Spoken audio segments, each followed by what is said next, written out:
దయచేసి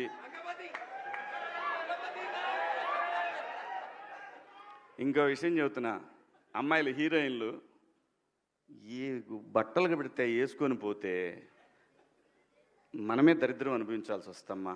ఏమనుకోవద్దు, హీరోయిన్లు అందరూ మీరు అనుకున్నా నాకు పోయేది లేదు, లాగి పీకుతాం మనం, అది వేరే విషయం. కానీ మీ అందం చీరలోనో, మీ అందం నిండుగా కప్పుకునే బట్టల్లోనే ఉంటుంది తప్పితే సామాను కనపడే దాంట్లో ఏముండదమ్మా.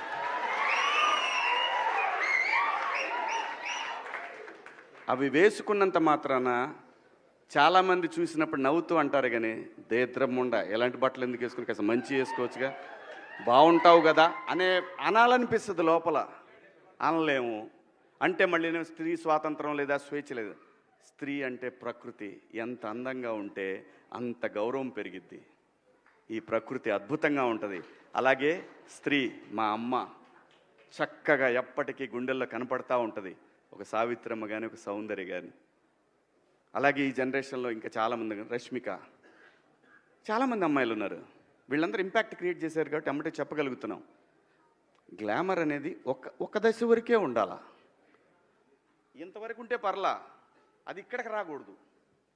నేనేవాళ్ళే కానీ చెప్పడానికి మళ్ళీ అందరు రేపు పొద్దున పెద్ద పెద్ద వాళ్ళంతా బయలుదేరతారు, మాకు స్వేచ్ఛ లేదు. స్వేచ్ఛ అనేది అదృష్టం. ఆ స్వేచ్ఛని కోల్పోవద్దు. మన గౌరవం ఎప్పుడు పెరుగుద్దంటే మన వేష భాషల నుంచే మన గౌరవం పెరిగిద్ది. అందులో ప్రపంచ వేదికల మీదైనా సరే చీర కట్టుకున్న వాళ్ళకే విశ్వసుందర కిరీటాలు వచ్చినాయి. Thank you so much.